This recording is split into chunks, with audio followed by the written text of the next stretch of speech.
आइए जानते हैं कुंभ राशि वालों के लिए कि कुंभ राशि वालों का मई का महीना 2022 किस प्रकार व्यतीत होगा। तो जितने भी मेरे साथ दर्शक जुड़े हुए हैं, मैं उन्हें बता देना चाहती हूँ कि मेरे पुराने व्यूअर्स तो जानते ही हैं। नए व्यूअर्स के लिए सूचना है कि हम जो भी राशि फल लेते हैं वो हम चंद्र राशि के हिसाब से लेते हैं। दैट इज सनातन धर्म के हिसाब से जो हमारी राशि निकल कर आती है, हमारे जन्म पत्रिका हॉरोस्कोप के हिसाब से जो हमारी राशि निकल कर आती है, उस हिसाब से हम प्रेडिक्शंस कर रहे हैं। कृपया इनको सन साइन से कंफ्यूज मत कीजिएगा। आइए जानते हैं 2022 मई का महीना कुंभ राशि वालों के लिए किस प्रकार व्यतीत होगा। तो कुंभ राशि वालों के लिए हम देखते हैं कि पीस की कमी है, इनर पीस की कमी, ऐसा महीना व्यतीत होगा। यानी कि सब कुछ होगा, धन की प्रॉब्लम नहीं होगी, रिश्ते भी अच्छे हैं आपके पास, सब कुछ है, लेकिन फिर भी आपको ऐसा अनुभूत होगा एक समय में दिन में आके कि सब कुछ होने के बाद भी मैं खुश नहीं हूं। I am not happy. That is inner peace की कमी। वो इनर पीस कैसे आएगा, वो हैप्पीनेस कैसे आएगी। अधिकतर लोग बाहर घूमने चले जाते हैं पहाड़ों में। यू कैन डू दैट, आप पहाड़ों पे जा सकते हो। हमें पहाड़ों पे जाके सुकून इसलिए मिलता है कि हम नेचर की चीजें देखते हैं, वो नेचुरल हैं, जैसी हैं प्रकृति की चीजें बिल्कुल वैसी नजर आती हैं। और जब हमें अपने आसपास फ्रैगमेंटेड लोग नजर आते हैं, नकली बिहेवियर के लोग नजर आते हैं, अपॉर्चुनिस्ट नजर आते हैं, तो वो इनर पीस हमारा खंडित होता है, हमारा मन उच्चाट होता है, उखड़ता है कि लोग मतलबी हैं।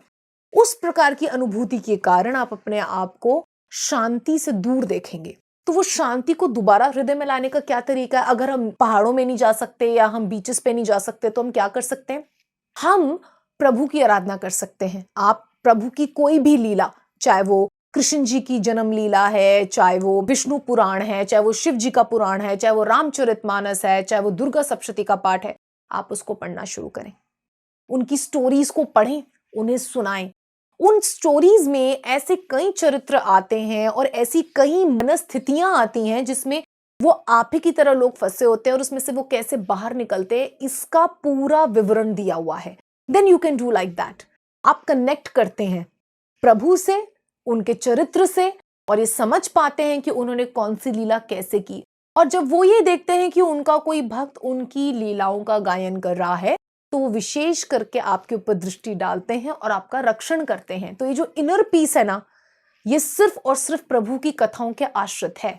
आप जब जब उनकी कथाओं को पढ़ेंगे आपको इनर पीस मिलेगा, आपके हृदय में एक शांति लहराएगी, आपके मुख पे मुस्कान आएगी, क्योंकि वो सबसे ज्यादा नेचुरल है। ये प्रकृति भी उन्हीं के अंदर से निकली है।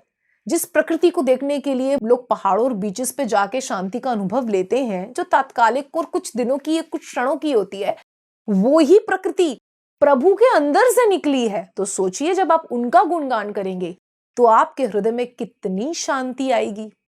तो जो इनर पीस मिसिंग है, उसको भरने के लिए, शांति लाने के लिए, ये सबसे उच्चतम उपाय मैंने आपके समक्ष रख दिया है। अब इसके लिए प्रयास और पुरुषार्थ तो आप ही को करना पड़ेगा। स्वयं पढ़ना है आपने, और ये ध्यान रखना है कि जब ये पठन पाठन आप करेंगे तब आपने पूर्ण रूप से वेजिटेरियन होना है। No tobacco, no alcohol, no smoking, no hookahs, no eggs, pure vegetarians. And of course आप जब सात्विक चीजों का प्रयोग करते हैं, अंदर भी सात्विकता, बाहर भी सात्विकता, तो आती है शांति। शांति सात्विक गुण है, शांति राजसी और तामसी गुण नहीं है। तो जब रजस और तमस को हटा ही देंगे तो अपने आप सात्विक गुणों का विकास आपके हृदय में होगा, वो शांति वापस आएगी। तो इनर पीस की कमी दिखती है इस महीने कुंभ राशि वालों के जीवन में। उसको आप यूं कंप्लीट कर सकते हैं, चाहे वो स्टूडेंट्स हो, चाहे वो वृद्ध हो, चाहे वो बालक हो, चाहे वो मध्यस्थ एज के हो, युवा हो, कार्य क्षेत्र हो, बिजनेस हो। धन की प्रॉब्लम नहीं है, चाहे आप कार्य कर रहे हैं, कुछ एक असंतुष्टि की प्रॉब्लम है, आपको लगेगा कि समथिंग इज मिसिंग, वो जो मिसिंग पदार्थ है ना, वो मैंने आपको बता दिया, वो यूं कंप्लीट होगा। ठीक है। हेल्थ, मानसिक डिप्रेशन की प्रॉब्लम नजर आती है, that will also go away. जो मैंने आपको तरीका बताया उसी से। इन सब बातों का ध्यान रखिए प्लीज, इस उपाय का प्रयोग करके देखिएगा एंड आपको लगेगा आपके जीवन में वंडरफुल चेंजेस आए हैं। And do let me know in the comments कि आपको कैसा लगा ऐसा करके। अब हम आ जाते हैं लकी कलर, लकी नंबर पे। तो लकी नंबर आपके लिए निकल कर आ रहा है 9 and 1, एंड लकी कलर आपके लिए निकल कर आ रहा है येलो एंड व्हाइट। येलो आपको ज्ञान के केंद्र में रखेगा, व्हाइट शांति का संचार करेगा, पिंक भी फॉर दैट मैटर आपके लिए अच्छा रहेगा, जो प्रेम को बनाए रखेगा। एंड जो नंबर बताएं उन डेट्स पे आप अपना कोई महत्वपूर्ण निर्णय ले सकते हैं। तो इन सभी बातों का प्रयोग करें और प्रभु की कथाओं में अपने आप को मगन करके इस महीने को सुखद और शांति से परिपूर्ण व्यतीत कर लें। धन्यवाद।